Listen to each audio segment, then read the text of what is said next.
Hello everyone, कैसे हो आप सभी लोग। आई होप आप बहुत अच्छे होंगे और अच्छे से तैयारी भी चल रही होगी। सो आज हम करने वाले हैं mock test number 14 for the GIC assistant manager.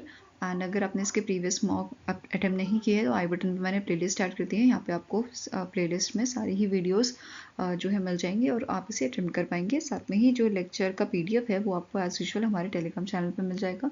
तो जल्दी से स्टार्ट करेंगे आज का session. First question here is the 25th meeting of South Asian Telecommunication Regulator Council, that is CETRAC 25, was held from 11th to 13th November 2024 in dash। तो आपकी जो 25th addition था, 25th मीटिंग जो थी आपकी south Asian telecommunication regulator council की, ये कहाँ पे हुई थी? It was held from 11th to 13th November in the new Delhi, Delhi. ठीक है, आंसर आपका हो जाएगा यहाँ पे ऑप्शन नंबर ए। अब जो मीटिंग थी ऑर्गेनाइज किसने की थी? एशिया पैसिफिक टेलीकम्युनिटी ने, दैट इज APT ने। And it is hosted by the India की telecom regulator authority of India, that is TRAI द्वारा इसको होस्ट किया गया था। अब यहाँ पे TRAI के बारे में बात करते हैं। इसके चेयरमैन है अनिल कुमार लाहोटी। हेडक्वार्टर लोकेटेड है आपका न्यू दिल्ली, दिल्ली में। And it is founded in the year 1997। Now तो अभी हमने पढ़ा 25th एडिशन आपका हुआ था सेट्रैक का। सेट्रैक है क्या? ये South Asian telecommunication regulators council है जिसकी शुरुआत 1997 में की गई थी। And it was a initiative by the APT, Asia Pacific Telecommunity and International Telecommunication Union regional office for Asia and Pacific. तो इनका ये आपका एक इनिशिएटिव था जिसे बनाया गया था 1997 में। इसका काम क्या है कि जो भी साउथ एशियन कंट्रीज हैं, ठीक है, साउथ एशियन कंट्रीज के जो इश्यूज आपके होते हैं related to telecommunication and ICT, इस पे डिस्कशन करना, इसका सोल्यूशन निकालना, ये इसका काम रहता है। ठीक है, अब इसके कितने मेंबर्स हैं? टोटल 9 मेंबर्स करंटली इसके हैं सेट्रैक के। कौन कौन से? Afghanistan, Bangladesh, Bhutan, India, Iran, Maldives, Nepal, Pakistan and Sri Lanka, ये इसके मेंबर्स हैं। करंट चेयर कौन है इसका? तो इट इज अनिल कुमार लाहोटी, जो करंट चेयरमैन है आपके TRAI के। एंड वाइस चेयरमैन कौन है सेट्रैक का? It is major general Hafizur Rahman, Pakistan telecommunication authority के। क्लियर है? Now next is, in December, the government of India has planned to invest rupees 4,000 crore in the next 5 years for the development of a national maritime heritage complex at dash। तो यहाँ पे government of India ने क्या बोला है? इनका plan है ये इन्वेस्ट करेंगे 4,000 करोड़ रुपए नेक्स्ट 5 years के लिए for the development of a national maritime heritage complex, जो आपका बनाया जाएगा कहाँ पे? गुजरात के लोथाल में। ठीक है, answer here is option number A. अब यहाँ पे गवर्नमेंट का मेन एम है हमें लोथाल को प्रमोट करना है as a home to the world's first man made dock, और ये इंटरनेशनल टूरिस्ट डेस्टिनेशन हमारा रहेगा। ठीक है, as a international tourist destination हमें इसे प्रमोट करना है। साथ में ही क्या बोला गया है? For the development of this project, NMHC project, इसके लिए जो इंडियन गवर्नमेंट है इन्होंने कोलैबोरेट किया है 12 कंट्रीज के एक्सपर्ट के साथ, जिसमें आपका UK के expert, Italy, Greece, Japan, South Korea, Sri Lanka, इन ऐसी कंट्रीज के एक्सपर्ट शामिल हैं। फाइन। और यहाँ पे अगर हम बात करें इस प्रोजेक्ट की, नोडल एजेंसी कौन सी होगी? तो ministry of port shipping and waterways ने डेजिग्नेट किया है इंडियन पोर्ट्स एसोसिएशन को एज अ नोडल एजेंसी। ये इसका जो भी आपका काम होगा ओवरऑल वो इसको ओवरसी करेंगे, मॉनिटर करेंगे। एंड अगर बात करें एग्जीक्यूटिव एजेंसी की तो ये आपकी रहेगी Indian port rail corporation limited. Fine. Next question है, who has been recently in October appointed as the Director General designated of International Crops Research Institute for the Semi-Arid Tropics, that is ICRISAT के नए director general कौन appoint किए गए हैं? इनका नाम है हिमांशु पाठक। ठीक है, क्या नाम है इनका? हिमांशु पाठक, जिनका जो आपका टेन्योर है ये 2025 से स्टार्ट होगा। एंड ये रिप्लेस करेंगे स्टैनफोर्ड ब्लेड को, ठीक है, जो करंटली अभी डायरेक्टर जनरल सर्व कर रहे हैं। फाइन। नाउ अब हिमांशु पाठक जी जो है करंटली ये करंटली सर्व कर रहे हैं secretary of department of agriculture research and education, that is DARE के। एंड आपके DG हैं of a Indian Council of agriculture research, that is ICAR के। Now next आपको क्वेश्चन है, recently in November which international organization provided $400 million loan to Bajaj Finance Limited to expand access to climate finance for electric vehicles and energy efficient consumer goods, that is EECG। तो recently इनमें से कौन सी international organisation है, कौन सी financial organisation है जिसने 400 billion US dollar की funding provide की है बजाज फाइनेंस लिमिटेड को?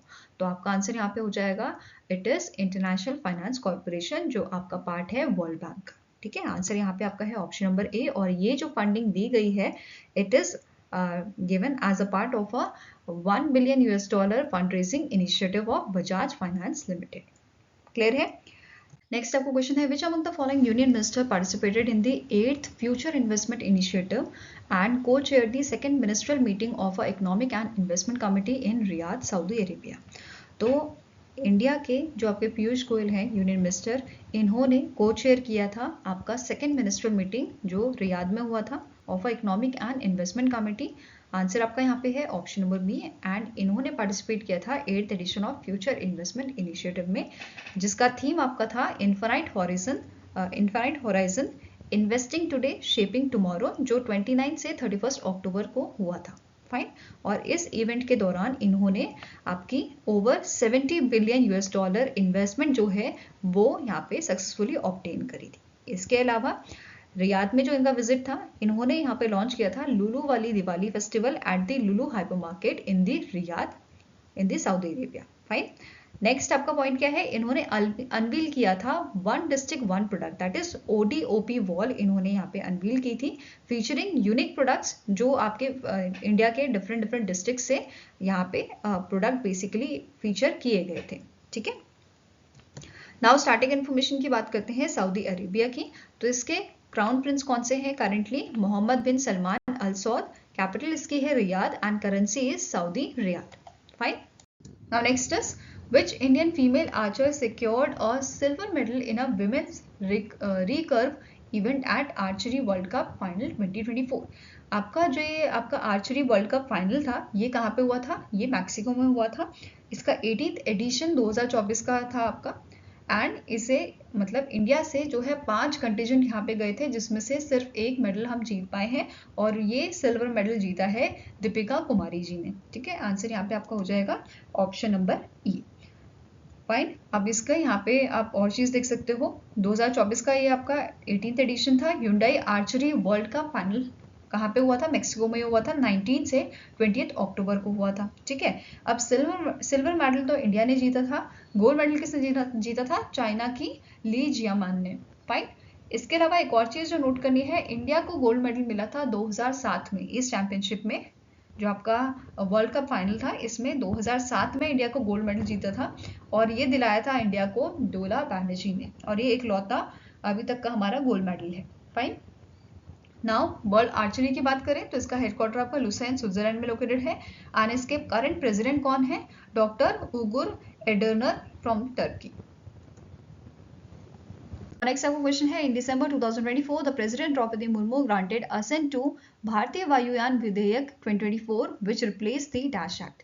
तो प्रेसिडेंट द्रौपदी मुर्मू ने ग्रांट किया है, अपना असेंट दिया है भारतीय वायुयान विधेयक 2024 को, जिसने रिप्लेस किया है एयरक्राफ्ट एक्ट 1934 को। और इसका प्राइमरी एम क्या है कि हमारी जो सिक्योरिटी है उसको एनहांस किया जाए और जो भी रेगुलेटरी प्रोसेस है उसको स्ट्रीमलाइन किया जाए और इम्प्रूव किया जाए एविएशन सिक्योरिटी और इंफ्रास्ट्रक्चर को ठीक है, which is managed in the India.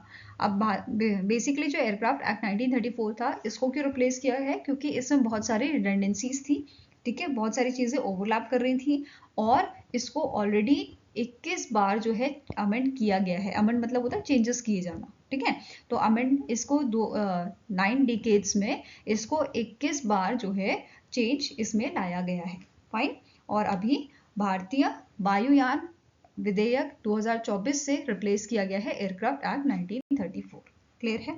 Now कुछ इंपॉर्टेंट फीचर्स देख लेते हैं। अगर अथॉरिटी की बात करें तो यहाँ पे बोला गया है 3 अथॉरिटी जो है वो सेटअप की गई है। ठीक है, जिसे DGCA हो गया, directorate general of civil aviation, bureau of civil aviation security and aircraft accident investigation bureau with the central government of India overseeing them. तो ये 3 अथॉरिटी पहले भी थी, बट अब क्या यहाँ पे बोला गया है कि सेंट्रल गवर्नमेंट इसको ओवरसी करेगी। ठीक है, दूसरा पॉइंट क्या बोल रहा है कि अगर इसमें क्या बोला है, यहाँ पे एक प्रोविजन जो है ऐड किया गया है, अगर आप अपील करते हो DGCA या BCAs के ऑर्डर्स को, उनके अगेंस्ट में अगर आप अपील करते हो तो they will be directed to the central government, और फर्दर अपील्स यहाँ पे अलाउड नहीं होंगी। ठीक है, नेक्स्ट आपको यहाँ पे बोला गया है, जो बिल है it empowers DGCA to regulate not only the manufacture, repair and maintenance. तो DGCA जो मैन्युफैक्चर, रिपेयर और मेंटेनेंस को देखता था, इसको रेगुलेट करता था, अब इनके अलावा ये डिजाइन और लोकेशंस जो है वो भी यहाँ पे उसमें भी अपनी भूमिका निभाएगा। ठीक है, नाउ जो ये नेक्स्ट हमारा नया बिल आया है, इसका एम है एम्पावर करना गवर्नमेंट को so that they can make rules for investigation of any air accident और incident। जो भी इंसिडेंट होता है या एयर एक्सीडेंट होता है उसके लिए गवर्नमेंट जो है अच्छे जो है रूल्स लाए फॉर द इन्वेस्टिगेशन। ठीक है, इसके अंदर नए रूल्स लाए जाएंगे। नेक्स्ट चीज यहाँ पे बोली गई है, जो ये नया बिल आया है, ये बेसिकली जो आपकी रिस्पॉन्सिबिलिटी है, कौन सी responsibility, for managing the radio telephone operator restricted certificate and licence testing process, ये दोनों काम जो है इसकी रिस्पॉन्सिबिलिटी डिपार्टमेंट ऑफ टेलीकम्युनिकेशन से हटा के अब DGCO को ट्रांसफर करी गई है। ठीक है, नेक्स्ट पॉइंट, ये जो प्रोसेस है ये सिंप्लीफाई करेगा पायलट्स के लिए, मतलब सिंप्लीफाइड यहाँ पे प्रोसेस होगा पायलट्स के लिए, so that they can obtain their certificates from a single authority. पहले उन्हें अलग अलग अथॉरिटी से बात करनी पड़ती थी, अब यहाँ पे सिंगल अथॉरिटी से ही ये प्रोसेस किया जा सकेगा। ठीक है, तो सिंप्लीफाई हो गया। नेक्स्ट पॉइंट यहाँ पे क्या बोल रहा है, इवन यहाँ पे पेनल्टीज की बात भी की गई है इस बिल में, कि अगर कोई रूल्स ब्रेक करता है, उनको वॉयलेट करता है, जैसे illegal carriage of prohibited goods and failure to comply with the aviation rules, then they have to go through the penalties. और पेनल्टीज यहाँ पे क्या की गई हैं कि 2 साल की जेल हो सकती है, इम्प्रिजनमेंट हो सकती है, साथ में 1 करोड़ रुपए का यहाँ पे फाइन भी लगाया जा सकता है, या दोनों ही चीजें लगाई जा सकती है। ओके, नेक्स्ट क्वेश्चन है, name the ministry that has renewed the 5-year MOU with the department of post to ensure the continued accessibility of a passport services through the post office passport Seva Kendra. तो answer आपका हो जाएगा कि ministry of external affairs जो है, इन्होंने 5 साल का MOU रिन्यू किया है डिपार्टमेंट ऑफ पोस्ट के साथ। ठीक है, ताकि जो आपकी पासपोर्ट सर्विस हैं उनको कंटिन्यू किया जा सके through the post office passport Seva Kendra. Okay, answer आपका यहाँ पे है option number C. And signatories की बात करें तो डिपार्टमेंट ऑफ पोस्ट की तरफ से मनीषा बंसल जी जो हैं, इन्होंने ये अग्रीमेंट साइन किया है, and ministry of external affairs की तरफ से KG श्रीनिवासन जी ने ये अग्रीमेंट साइन किया है। इसके अलावा आपको नोट करना है, currently 429 post office passport Seva केंद्र जो हैं वो आपके सेटअप किए गए हैं इंडिया में, इंक्लूडिंग 65 POP SKs इन एस्पिरेशन डिस्ट्रिक्ट। मतलब पोस्ट ऑफिस पासपोर्ट सेवा केंद्र जो हैं, इसमें से 65 जो हैं आपके एस्पिरेशन डिस्ट्रिक्ट में सेटअप किए गए हैं। क्लियर है? नाउ नेक्स्ट आपको क्वेश्चन है, which ministry has organised the star rating award ceremony for a coal and lignite mines in new Delhi? तो इनमें से कौन सी मिनिस्ट्री है जिसके द्वारा स्टार रेटिंग अवार्ड सेरेमनी आपकी हुई थी for a coal and lignite mines, जो हेल्ड हुई थी न्यू दिल्ली में? तो ये मिनिस्ट्री है आपकी मिनिस्ट्री ऑफ कोल, इन्होंने यहाँ पे स्टार रेटिंग अवार्ड सेरेमनी आपकी करवाई थी न्यू दिल्ली में। क्लियर है? अब बेसिकली आपका जो है माइंस के लिए सर्वे होता है जिसमें रेटिंग्स प्रोवाइड की जाती हैं 5 से, ठीक है, 5 से 0 के बीच में यहाँ पे रेटिंग प्रोवाइड की जाती हैं, और ये रेटिंग आपकी 3 कैटेगरीज में प्रोवाइड की जाती हैं माइंस को, जैसे अंडरग्राउंड माइंस हो गया, ओपन कास्ट माइन और मिक्स्ड माइंस। इन 3 कैटेगरी पे बेस्ड आपकी ये रेटिंग्स दी जाती हैं। क्लियर है? नाउ इस बार ये जो आपकी स्टार रेटिंग अवार्ड सेरेमनी हुई थी, इसमें 43 कोल माइंस को 5 स्टार रेटिंग यहाँ पे प्रोवाइड की गई है for the year 2022-2023 for exceptional performance in mining operation, environmental practices and worker safety. Clear है?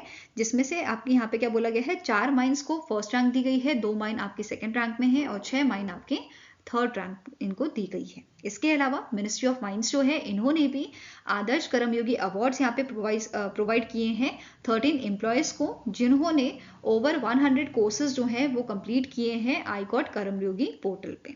फाइन। इसके अलावा जो NLCI माइन है, इसको 5 स्टार रेटिंग प्रोवाइड की गई है। ये आपको यहाँ पे नोट करना है इस चीज को। इसने अचीव किया है top score and 5 star rating in a survey of lignite and coal based open cast mines in India in year 2022-2023। Clear है?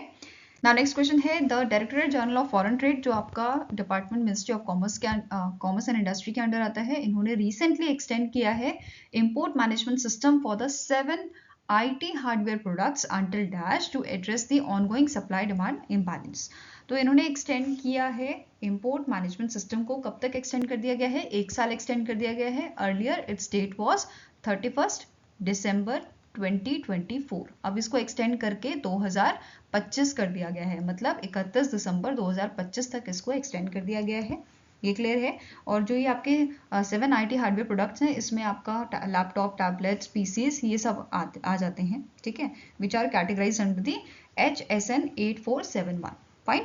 नाउ DGFT ने यहाँ पे क्या बोला है अपने नोटिफिकेशन में कि जो इम्पोर्टर्स हैं वो न्यू ऑथराइजेशन सिक्योर करना पड़ेगा उनको फॉर द 2025।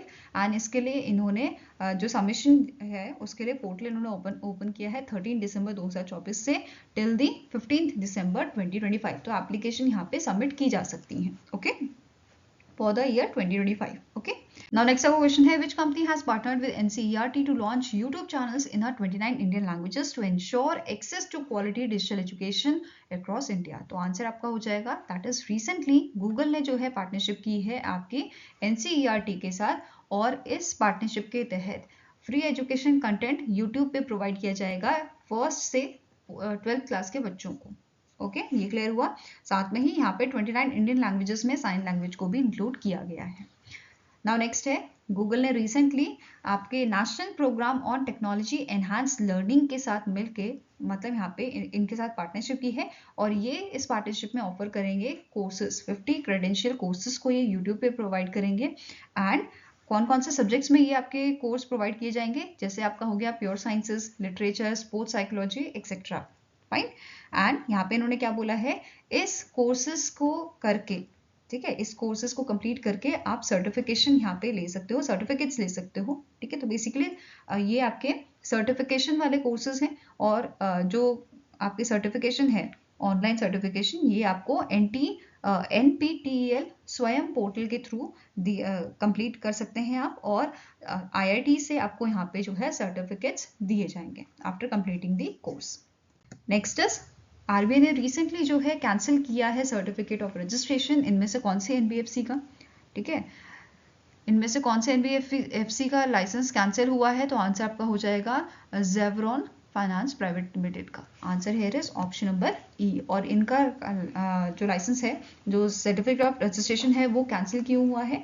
क्योंकि इन्होंने RBI की जो गाइडलाइन होते हैं उसको वायलेट किया है। जैसे इन्होंने आउटसोर्स किए हैं ऑपरेशन जैसे credit appraisal, loan disbursal, interest rate determination, KYC verification, ये सब इन्होंने थर्ड पार्टी से करवाया है, ठीक है। साथ में ही इनकी इरेगुलर लेंडिंग प्रैक्टिस और जो RBI के डिजिटल लेंडिंग गाइडलाइंस थी उनको ब्रीच करने की वजह से इनका लाइसेंस जो है, इनका सर्टिफिकेट ऑफ रजिस्ट्रेशन जो है वो कैंसिल किया गया है। नेक्स्ट आपका क्वेश्चन है, the Oxford University Press selected dash as a word of the year 2024। So 2024 के लिए ऑक्सफोर्ड यूनिवर्सिटी ने word of the year select किया है ब्रेन रॉट को, ठीक है। किसे सेलेक्ट किया है? ब्रेन रॉट को ही सेलेक्ट किया है। अगर वहीं पे बात करें हम 2023 की, तो 2023 का वर्ड ऑफ द ईयर आपका था रिस। अब ब्रेन रॉट होता क्या है?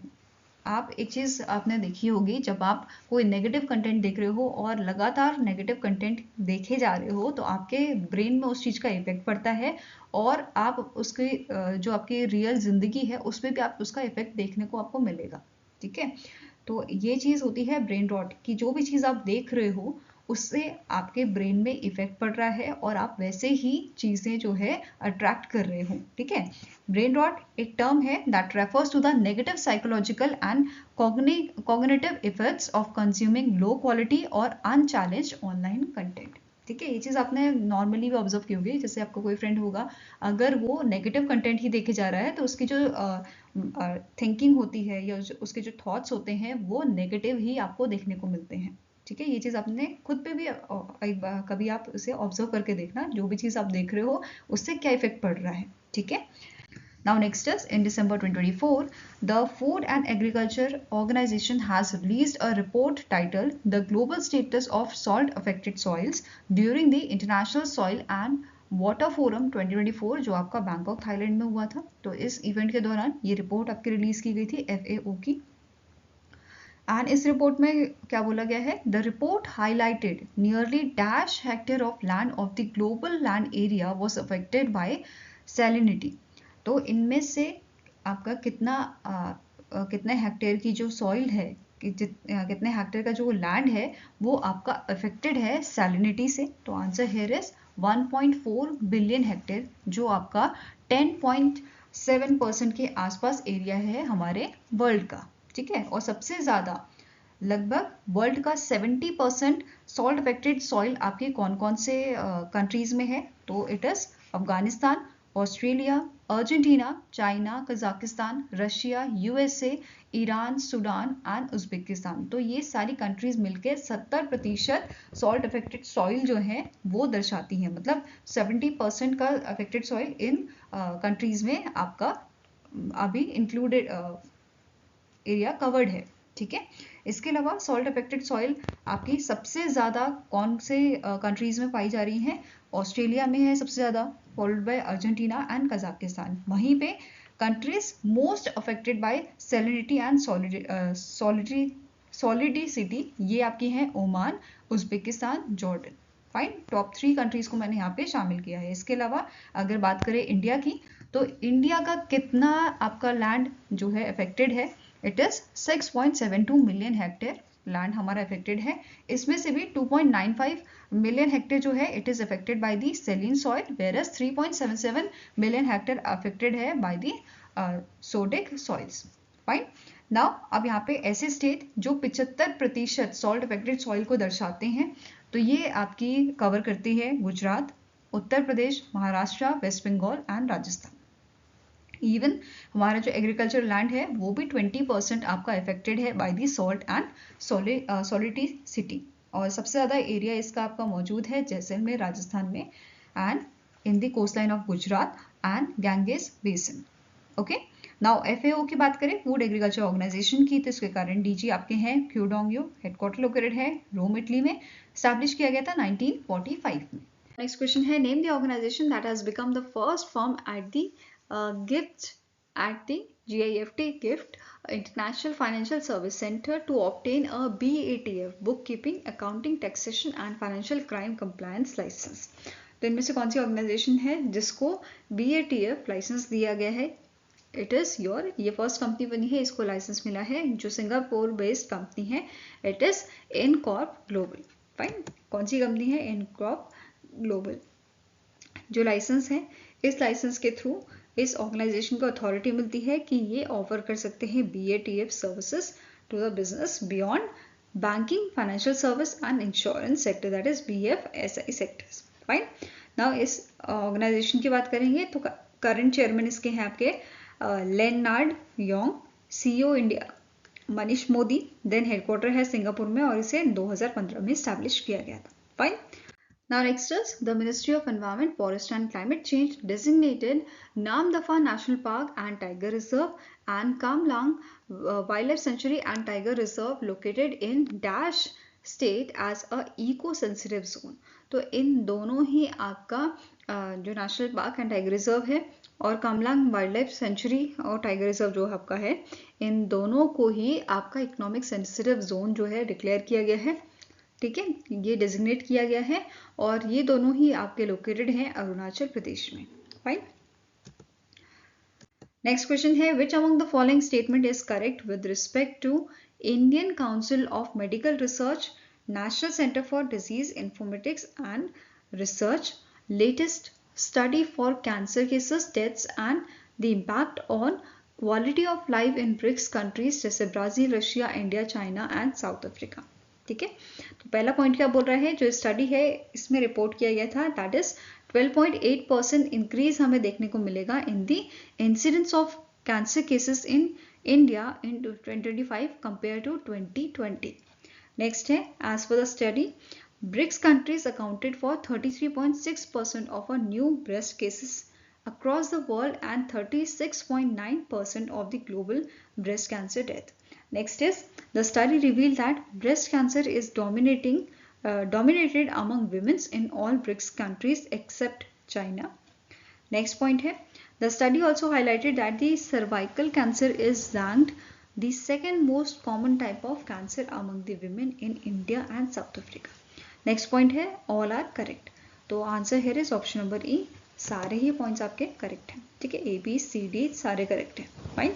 नाउ नेक्स्ट आपका पॉइंट क्या बोल रहा है, as per the study by ICMR NCDIR cancer cases and जो डेथ्स हैं they are expected to search between 2022 and 2045 in India and South Africa, ऐसा इस स्टडी में मेंशन किया गया था। नाउ इसके अलावा क्या बोला गया है, as per the study prostate, lung and your colorectum cancer are some of the common cancers जो आपके मेंस में होते हैं, ठीक है, mens in all BRICS country. Next आपके पॉइंट है साउथ अफ्रीका की अगर बात करें, ठीक है, साउथ अफ्रीका ने रिकॉर्ड किया है highest cancer death rate for both man and women among the BRICS nation. Next point है रशिया ने विटनेस किया है highest number of cancer related deaths among men, while South Africa में highest number of cancer related deaths आपकी womens की हो रही हैं, ठीक है। नेक्स्ट है the study found lung cancer is a top cause of cancer related death among the BRICS countries accept India, while जो ब्रेस्ट कैंसर है आपका ये मेन रीजन है highest number of cancer related deaths in the India, ठीक है। तो India में breast cancer से जो है काफ़ी डेथ्स हो रही हैं, ये यहाँ पे चीज़ें मेंशन की गई थी, फाइन। नाउ स्टैटिक इन्फॉर्मेशन देखेंगे, Indian Council of Medical Research, National Centre for Disease Informatics and research का, तो इसके करंट डायरेक्टर जनरल है डॉक्टर प्रशांत माथुर, हेडक्वार्टर लोकेटेड है बेंगलुरु कर्नाटका में, और इसे 2011 में स्टैब्लिश किया गया था। I hope this is clear. Next question है the international day of a girl child is annually observe across the globe on dash, तो globally international day of girl child हम मनाते हैं 11 अक्टूबर को, और 2024 का इसका थीम था girls vision for future, girls vision for future. अब यहाँ पे जो यूनाइटेड नेशन चिल्ड्रंस फंड है उन्होंने एक रिपोर्ट भी रिलीज की थी जिसका नाम है first global and regional estimates on sexual violence against children. इस रिपोर्ट में मेंशन किया गया था कि 8 में से 1 लड़की या जो विमेन होते हैं, ठीक है, महिला, उनके साथ रेप या सेक्सुअल असॉल्ट जैसी घटनाएं होती हैं बिफोर द एज ऑफ 18। दूसरा पॉइंट यहाँ पे जो मेंशन किया गया था कि जो सेक्सुअल वायलेंस है अगेंस्ट चिल्ड्रन ये आपका काफ़ी बढ़ गया है, सबसे ज़्यादा ये देखने को मिला है सब सहारा अफ्रीका में, जिसमें आपके जो है 20%, अगर परसेंटेज की बात करें तो ये 22% जो है बढ़ा है, which is followed by eastern and south eastern Asia 8%, then central and southern Asia में 9% है, और यूरोप एंड नॉर्थ अमेरिका में ये 14% के आसपास आपका है, ठीक है, इतना मतलब इंक्रीज हुआ है, फाइन। नाउ नेक्स्ट पॉइंट आपका क्या बोल रहा है, गर्ल्स एंड वुमेन्स के साथ तो ये होता ही है, साथ में बॉयज एंड मेंस के साथ भी होता है, मतलब 11 में से 1 बच्चे के साथ उनकी जो चाइल्डहुड है उस टाइम पे रेप या सेक्सुअल असॉल्ट जैसी घटनाएं उनके साथ होती हैं, ये सब भी यहाँ पे मेंशन किया गया था। नाउ अब बात करें यूनिसेफ की, यूनिसेफ के एग्जीक्यूटिव डायरेक्टर कौन है, इनका नाम है कैथरीन रसल, हेडक्वार्टर्स का लोकेटेड आपका न्यूयॉर्क यूएसए में, and it is founded in the year 1946, okay.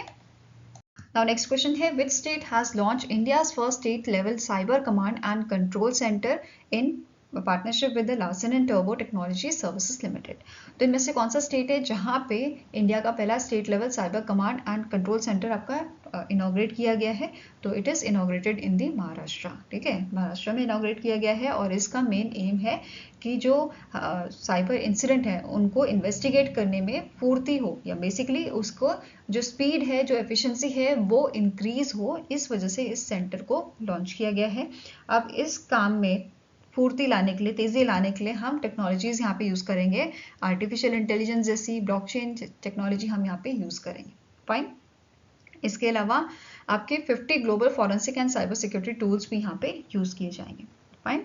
इसी के साथ आपको नोट करना है जो ये सेंटर है ये प्रोवाइड करेगा मल्टीपल चैनल्स कंप्लेंट्स के लिए, जैसे helpline number, web portal, mobile applications, and जो सेंटर है ये सपोर्ट करेगा 50 डिस्ट्रिक्ट साइबर पुलिस स्टेशंस को अक्रॉस द महाराष्ट्र।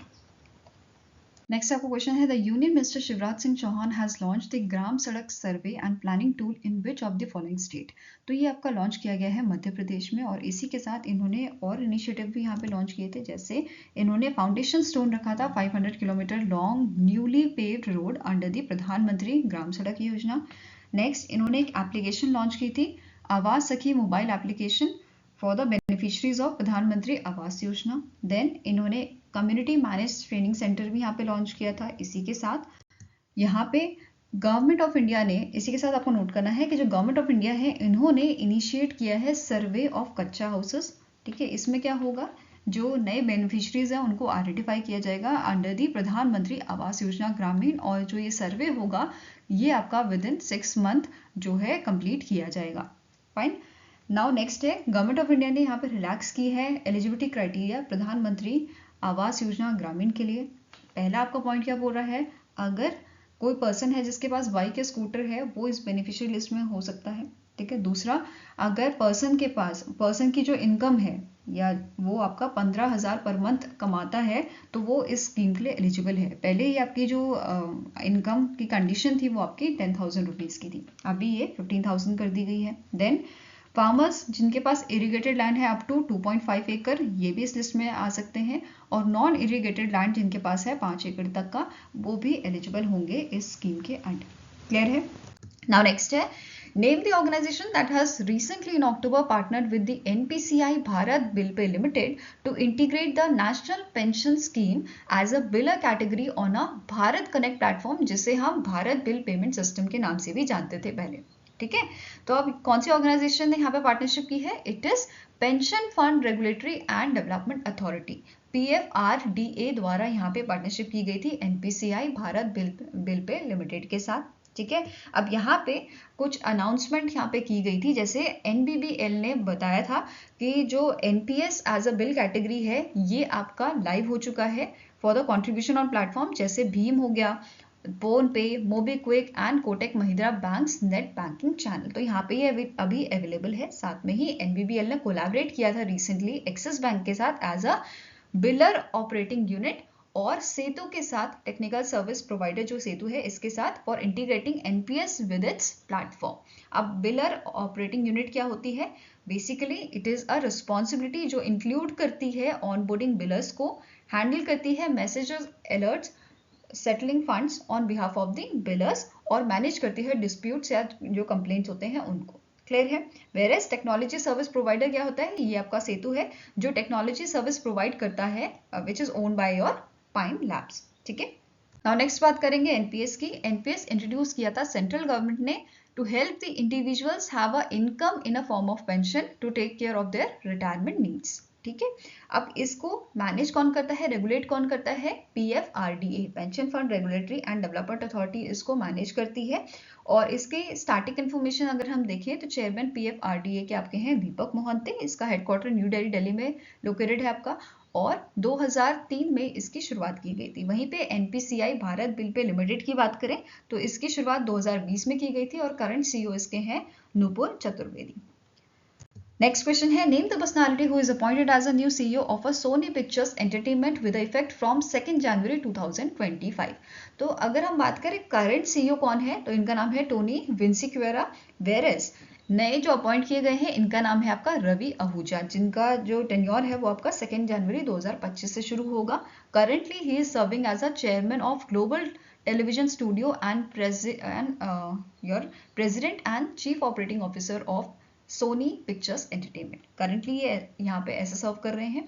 वेरेस टोनी विंसिक्वेरा जो है ये अभी तो आपके जो है चेयरमैन एंड CEO हैं सोनी पिक्चर्स एंटरटेनमेंट के, एंड जब इनका टेन्योर खत्म हो जाएगा तब भी ये आपका दिसंबर 2025 तक सर्व करेंगे as a non executive chairman in this organization. Clear है। Now next आपको क्वेश्चन है, recently in August PM Narendra Modi has received the first copy of a call of the Gir book written by Dash।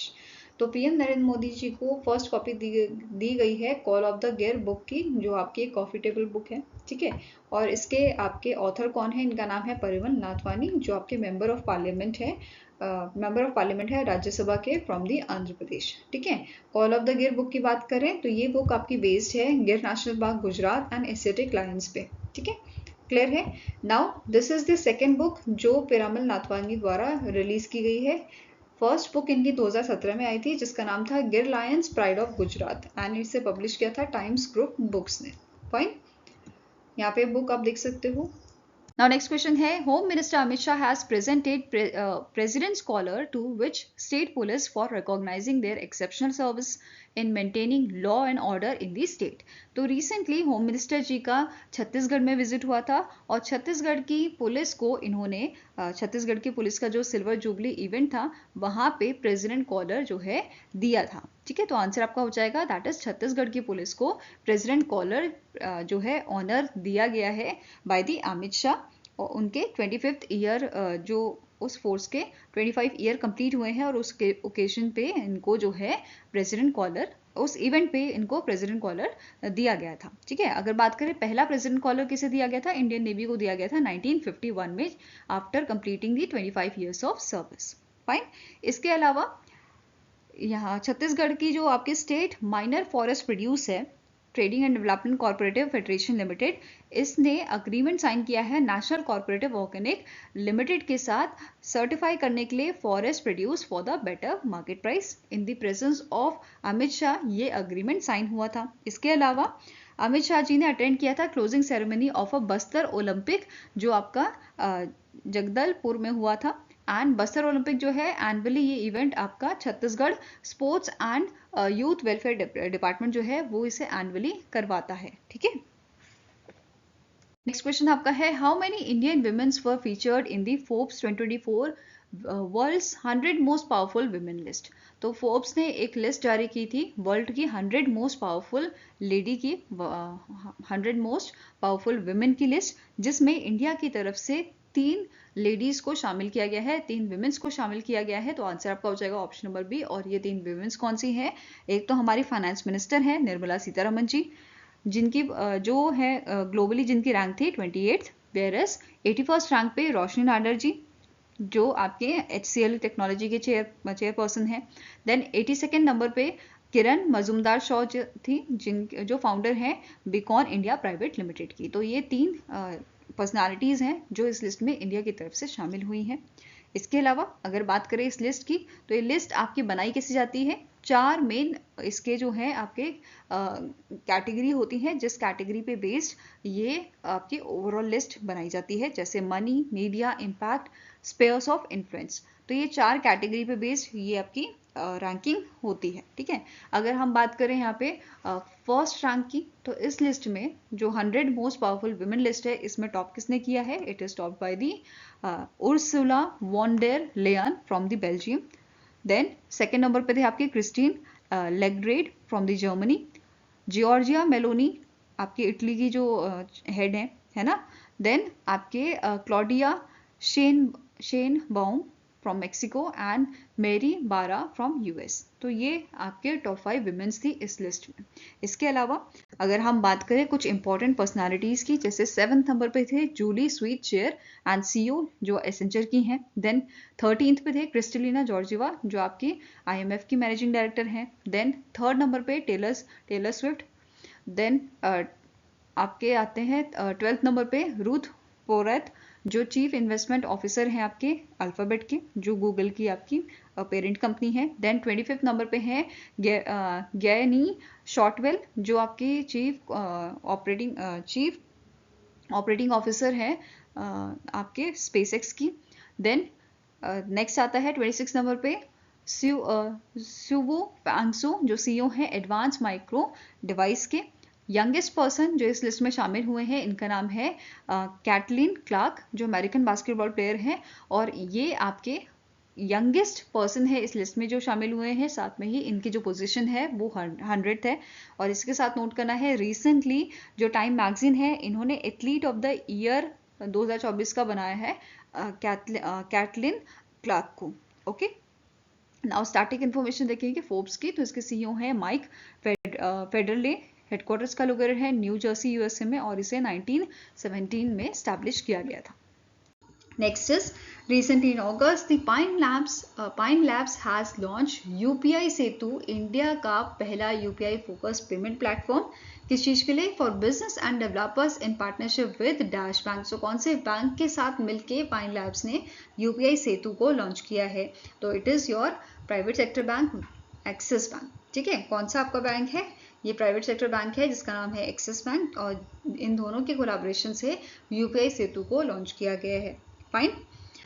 Next is, recently in December, the Cabinet Committee on Economic Affairs has approved the establishment of how many new Navodaya Vidyalayas in the uncovered district of a country under Navodaya Vidyalaya scheme.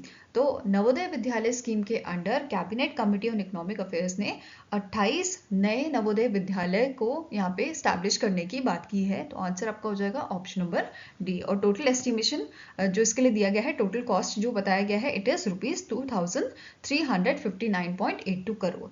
And इसका time span आपका रहेगा 5 साल का. 2024-25 से लेके 2028-29 तक इसका tenure रहेगा. और कौन कौन से स्टेट्स के डिस्ट्रिक्ट में बेसिकली ये आपके स्टैब्लिश किए जाएंगे. तो अरुणाचल प्रदेश के 8 डिस्ट्रिक्ट में यहाँ पे ये स्टैब्लिश किया जाएगा. देन आपके असम में 6 होंगे, मणिपुर में 3, कर्नाटका में 1, महाराष्ट्र में 1, वेस्ट बंगाल में 2 और तेलंगाना में 7 होंगे. ओके. नेक्स्ट क्वेश्चन है, which country has collaborated with India for air to air refuelling for military aircraft. तो इनमें से कौन सी आपकी कंट्री है जिसने अग्रीमेंट साइन किया है इंडिया के साथ कि इंडिया के जो मिलिट्री एयरक्राफ्ट हैं अगर वो इनके एयर स्पेस में जाते हैं तो वो अगर रिफ्यूलिंग के लिए बोलते हैं तो ये इन्हें प्रोवाइड करेंगे रिफ्यूलिंग. ठीक है. तो आंसर आपका हो जाएगा, इट इज ऑस्ट्रेलिया. ऑस्ट्रेलिया की जो डिफेंस मिनिस्टर हैं आपके पैट कॉनरे एंड इंडिया के जो डिफेंस मिनिस्टर हैं राजनाथ सिंह जी, इन्होंने अग्रीमेंट यहाँ पे साइन किया है. और इस अग्रीमेंट के तहत जो आपका ऑस्ट्रेलिया का KC-30A multi role tanker air transport है, ये बेसिकली रिफ्यूल करेगा इंडिया के एयरक्राफ्ट्स को अगर इंडिया का एयरक्राफ्ट इनके एयर स्पेस में या इसके आसपास रहता है तो. Okay. Now next is, which of the following insurance company entered into a bank insurance partnership with the AU Small Finance Bank. तो recently आपका बैंक इंश्योरेंस टाई अप हुआ है AU स्मॉल फाइनेंस बैंक के साथ. कौन सी organisation का, कौन सी company का? भारतीय एक्सा लाइफ इंश्योरेंस का. ठीक है. Answer here is option number B. और ये पार्टनरशिप की गई है in alignment with the shared vision of Viksit Bharat और इंश्योरेंस फॉर ऑल. ठीक है. Insurance to all. अब मुझे कमेंट सेक्शन में ये बताओ कि इंडिया का टारगेट क्या है इंश्योरेंस टू ऑल का. ठीक है. नाउ स्टार्टिंग इन्फॉर्मेशन देखते हैं भारतीय एक्सा लाइफ इंश्योरेंस की. तो इसके करंट MD एंड CEO आपके हैं पराग राजा. हेडक्वार्टर लोकेटेड है आपका मुंबई महाराष्ट्र में. और इंश्योरेंस टू ऑल टारगेट जो है हमारा IRDAI का, ये आपका है 2047 का. ठीक है. Now next आपका क्वेश्चन है, which state has launched the Prakriti Krishi portal to promote organic farming in this state. तो answer here is option number C, that is Gujarat के जो CM है इन्होंने इस पोर्टल को लॉन्च किया था, which is a natural agriculture portal. Organic farming के लिए से लॉन्च किया गया था. ठीक है. आई होप गाइस आपको ये वीडियो पसंद आया तो लाइक एंड शेयर जरूर कीजिएगा और हमारे साथ जुड़ने के लिए हमारे चैनल को सब्सक्राइब कीजिएगा. अगर आपके कुछ सजेशन है तो आप हमें मेल कर सकते हो या फिर आप हमें कमेंट सेक्शन में भी लिख सकते हैं. सो मिलेंगे नेक्स्ट वीडियो के साथ. Till then take care, have a nice day and all the best for your preparations.